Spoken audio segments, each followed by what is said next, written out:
Come on in, you all get to rock star treatment tonight. Sure, I know. I saw that Tesla Model S. Let's get you downtown to see. Yes, sir. Let's go, gents. I'm having an offensively productive night. Let's go. Getting that bread? No, well, even better than that. So, like, I am a video production student, and so what I've been doing is I need to really up my efficiency game, and so to tackle that, I've been tonight is the second night of screen testing. I'm working on getting my audio dialed in, but I'm doing a taxi cab confessional style content because it is going to eventually, if all things go according to plan, fund my grander scheme of opening a custom car shop. So, type. yeah, Sure. and so I have got a pretty damn loaded memory card with a bunch of fire shit that I gotta go home and edit. So, It's fire. yeah. So what's your saying your dream car? Like your car guy, what's your dream car? so that's complicated. So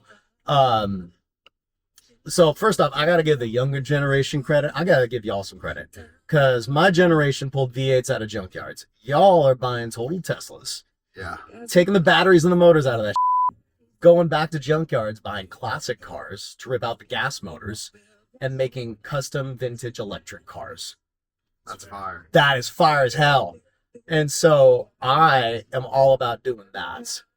And so I've got, like my grand schemes of like, I have a list of like dream vehicles that I want to do like electric swaps. So like, you know, like the Chevy SSR, the the SSR, or like the Toyota FJ Cruiser, the 2000s one, or like, yeah, or like my favorite ones, I want to get exotic cars that have notorious drivetrains, like the first gen Audi R8.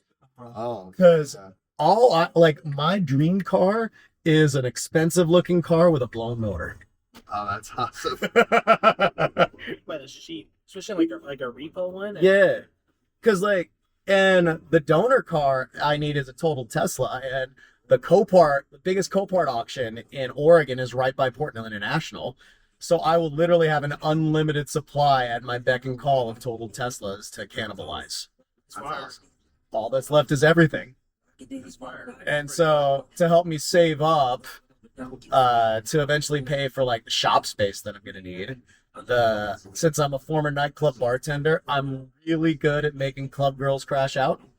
And I've got a lot of divisive dating advice. And so if I can get any of that monetized on TikTok, that'll pay for my shop space as much as being a Lyft driver will. So, Yeah, literally. yep. We know some bad bitches today or no? I mean, what's the nicest way of saying this? Kind of. Kind of. So like the thing about it is though is that like what most people don't realize is that the more delusional a woman's standards are, the easier they are to polarize, and the faster you know how to polarize a woman efficiently is the fastest way you know how to get anything you want out of a woman. Whether you want monogamy, situationship, whether you want love, lust, or you just want a phone full of scandalous pics. As soon as you know how to properly polarize a woman, you can get whatever the you want. Yeah.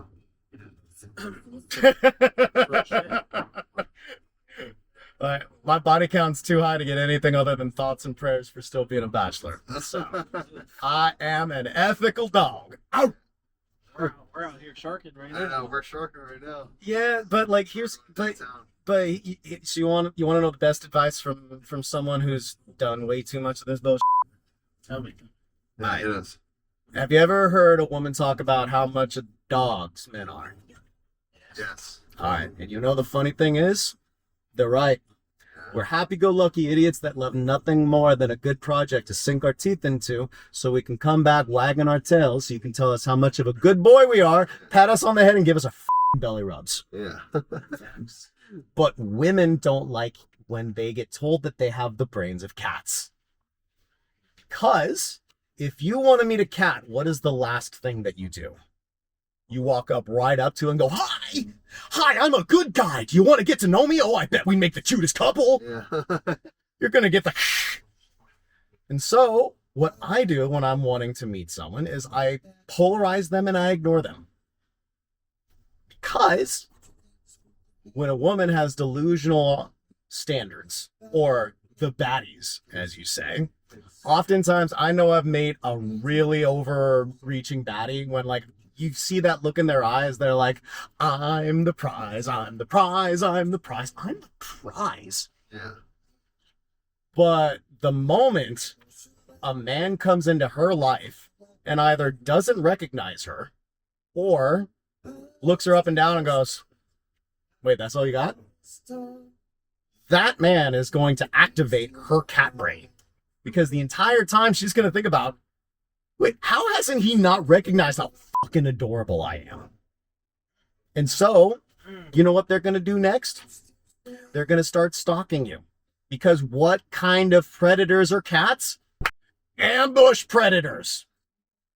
And so, if you know how to properly polarize women, you will literally get to the point where if you know how to stand in your frame and you have purpose and you know where the you're going, you can force women to compete with your purpose. And all of the polarization happens is if they have the actual femininity needed to get on your program, because the only two choices are you get on your program because you know where you're going, or she's left on the side of the road wondering, why don't men pursue women anymore?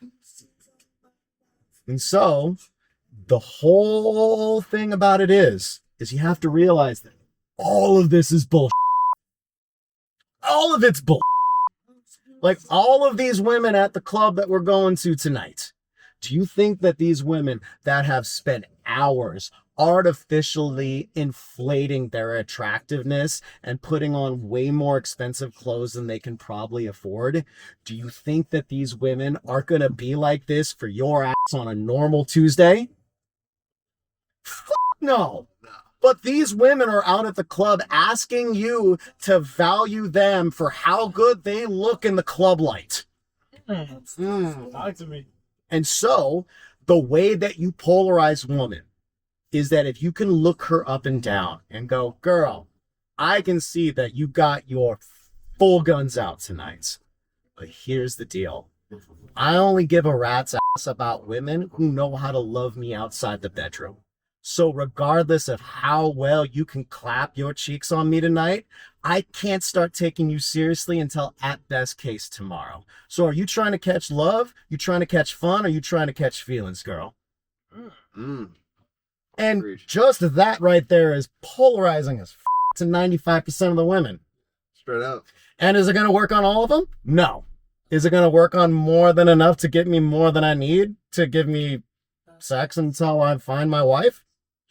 Right. Yeah.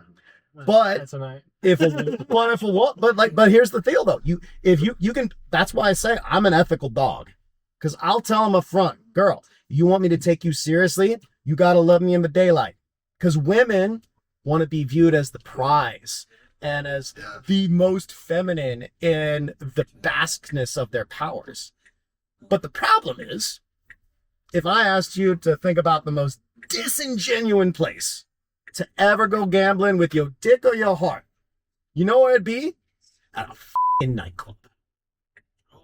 So I'm a diehard Miami Dolphins fan. Thoughts and prayers, I know, it fucking sucks.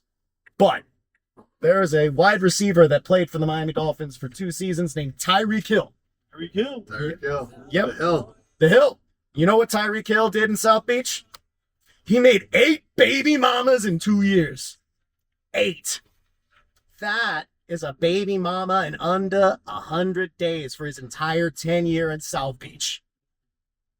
Now, I am not saying that all women who go to nightclubs are honey trapping succubuses. What I am saying is that when you look at the pie chart, there is enough of them that you need to make sure that you keep your pimp hand strong Because if a woman doesn't have the capacity to love you outside the bedroom, then you better make sure that you hold her at arm's length and wrap your fucking dick. Yeah, thanks. Because guess what? If you just raw dog it because the cognac was flowing and you was just vibing, and oops, I'm sorry, but 9 months later that shit blows up in child support, that's on you, homie. Talk. But that's the thing. If you have the ability to keep control of your dick just that much, you're going to have more game than 90% of the dumbass dudes that are like, oh, I was just going to buy her drinks and be a good guy and hope that she likes me. True. Talk. Like I said, ethical dog. Sir. That's why my body count is too high to have anything other than thoughts and prayers for still being a bachelor. But my body count was high. But that's the thing though. It's like if like I always say, if you don't know how to pick a lane, how can you expect to find the exit ramp to the single streets? And if someone gets too wrapped up in the idea of someone, that they open their legs to the idea of someone before they find out who in the they are, man, does that sound like a good recipe to find solid relationships or not have something blow up on your dick? True. Yeah. You gotta be cold before you can be loving. It's true. You can't kiss the ass of a woman you're trying to support. It's true. Gotta let them know who's boss. And the funny thing is men don't even really care about being the boss. It's our job to provide the structure. Because right now, have you ever heard a man brag about being strong and independent?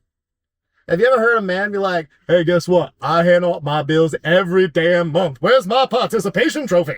I deserves a new outfit. No, we're men. We just fucking do that shit.